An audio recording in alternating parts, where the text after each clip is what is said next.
There are a lot of rules in my house, but only one that truly matters.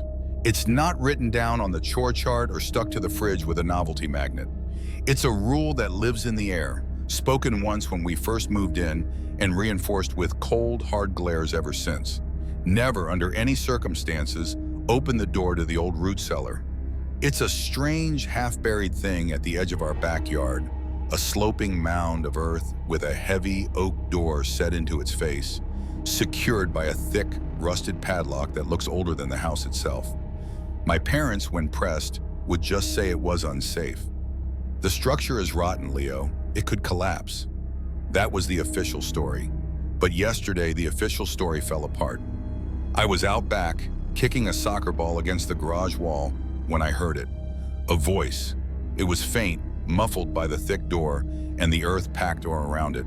But it was unmistakable. "Help me! Please, somebody let me out!" My blood went ice cold. It wasn't just a voice. It was my voice. I sprinted inside, my heart hammering against my ribs. "Mom! Dad! There's someone in the root cellar. They sound just like me." The reaction wasn't what I expected. There was no concern, no rush to investigate. Instead, a heavy silence fell over the kitchen. My dad put down his newspaper, his face a mask of stone. My mom, who had been chopping vegetables, slowly placed her knife on the counter, her knuckles white. "Leo," my dad said, his voice dangerously low, "what have we told you about the cellar?" "But I heard there is nothing in the cellar," my mom cut in, her tone sharp and final. "You were hearing things. The wind. Stay away from it. Do you understand?" I understood, but I didn't believe them. The fear in their eyes wasn't for my safety. It was fear of the cellar. That night, things got weirder. My little sister, Maya, who is 7, started humming. It was a strange, discordant little tune, like a nursery rhyme played backward. I'd never heard of it before. When I asked her what it was, she just smiled, a vacant, glassy-eyed smile, and kept humming. Later, I found one of her drawings on the kitchen table. It was our family, Mom, Dad, me, and her, holding hands in front of our house. But there was a fifth figure standing behind us. It was tall and unnaturally thin, a black scribble of a man with arms that hung down to its knees and long, spidery fingers. The most disturbing part, though, was our faces.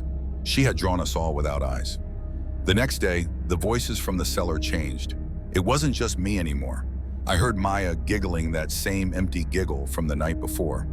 I heard my mom calling my name for dinner, even though she was standing right in the kitchen window watching me. I heard my dad whistling his favorite tune off-key. They were lures, perfect copies of my family, all whispering from behind that locked door. I started watching my parents, really watching them. I noticed things I couldn't explain. My dad would stand in the hallway for minutes at a time, just staring at a blank wall. My mom's reflection in the toaster seemed to move a split second after she did.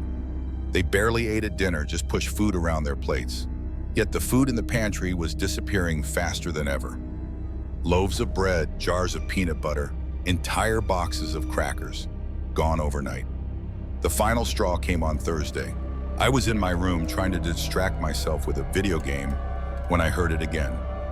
My own voice screaming from the backyard. It was a raw, terrified sound that chilled me to the bone. But this time I heard something else too. I heard my parents downstairs, talking in the living room.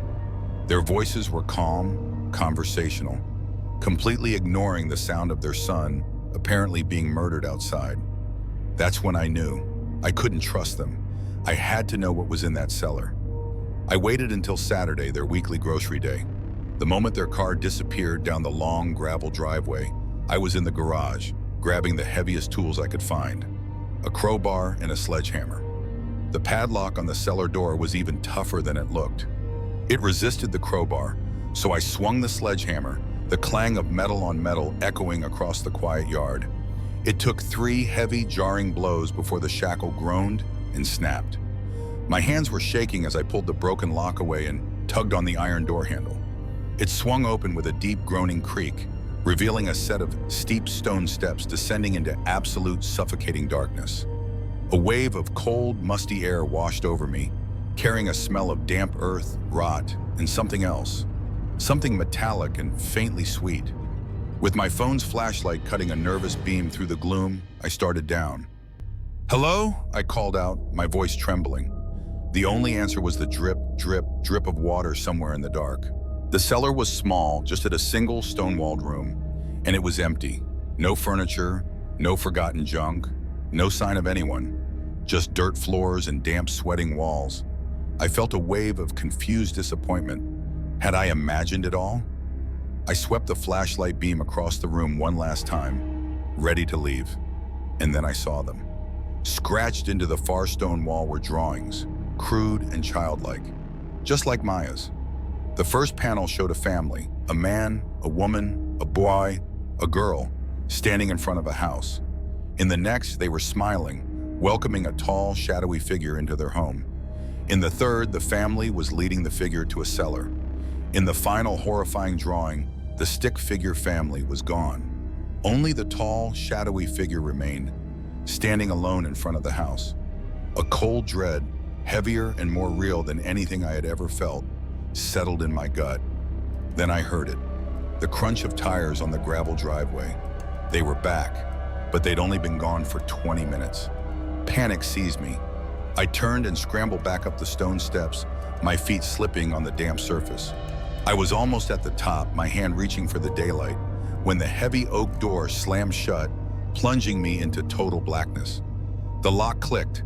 I threw myself against the door, pounding on it with my fists. "Mom, Dad, let me out! This isn't funny!" I heard their footsteps on the grass outside, then their voices, flat and empty, stripped of all warmth. "He is in the cellar," said a voice that sounded like my mother. "Good," said my father's voice. "Now it can be hungry. Now it can be one of us." My screaming stopped. My blood turned to slush. They weren't my parents. Those things walking around my house, sleeping in their beds, were something else entirely. Then came a new sound. It came not from the door above, but from the darkness behind me, from the deepest corner of the cellar. It was a slow, wet, dragging noise. And then the humming started. That same awful, off-key tune Maya had been humming. I backed away, pressing myself against the cold, unyielding stone of the steps. I fumbled for my phone, its flashlight beam shaking uncontrollably. I pointed it into the darkness. The dragging sound got closer. Out of the shadows, a shape began to resolve. It was tall, impossibly tall for the small cellar, its form hunched over. It was a black silhouette of a thing, a void in the shape of a man. As it straightened up, I saw the long, spidery fingers that scraped against the stone floor. It tilted its head, a smooth, featureless expanse where a face should be. It was listening to the frantic, terrified drumming of my heart. And then it spoke, and the last of my sanity shattered. From the featureless face, in a perfect, chilling mimicry of my own terrified voice, it whispered, "Help me. Please, somebody let me out."